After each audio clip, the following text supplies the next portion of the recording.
Relations at the Barbados Water Authority have been particularly strained over the past few months as department by department we were being bombarded with complaints of harassments and threats and discomfort being experienced by staff because there was a certain level of intrusion, direct intrusion by the board filtering down to the staff at the Water Authority.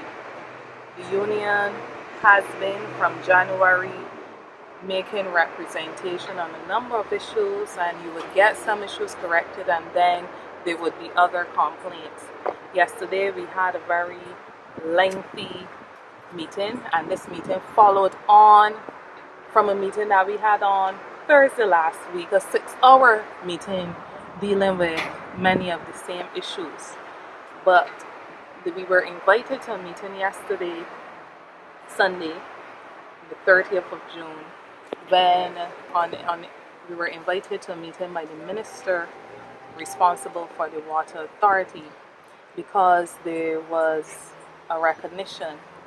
or there were rumblings on the ground that suggested that there could be industrial action that would have to be averted. And in that meeting we were able to address a number of issues, and the Barbados Workers Union called for the reinstatement of the HR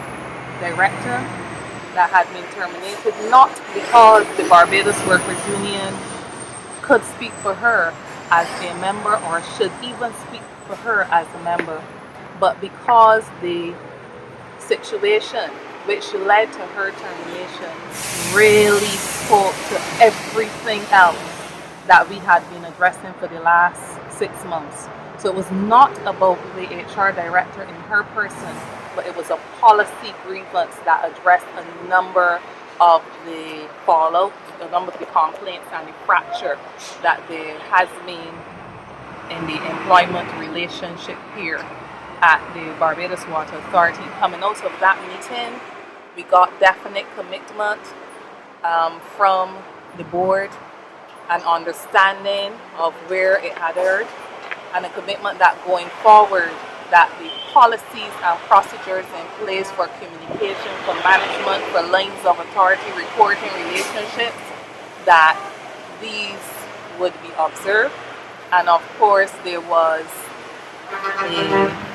commitment or an immediate decision that the termination of the HR director would be rescinded. And right now where that matter is really totally up to her, because the BWU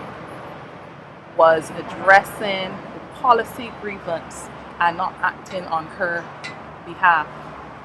Now, the issue or the concern of many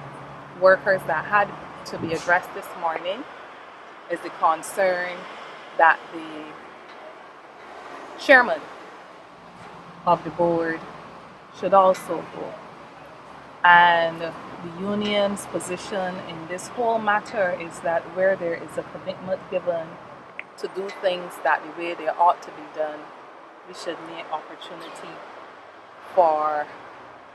that commitment to demonstrate itself. And so that was not a position that we put on the table. The minister made a statement, and in that statement the minister pointed out that the board took the action, or many of the actions or steps taken by the board were due to the fact that it was bombarded with a number of competing issues that it had to be addressed, and that the board felt at that time that it was necessary to behave in the way it did. The BWU does not feel similarly. The BWU feels that the board misstepped, and we are hopeful that coming out of the meeting yesterday, the 9.5 hours or so that we met, that going forward we would see a lot of those missteps being corrected.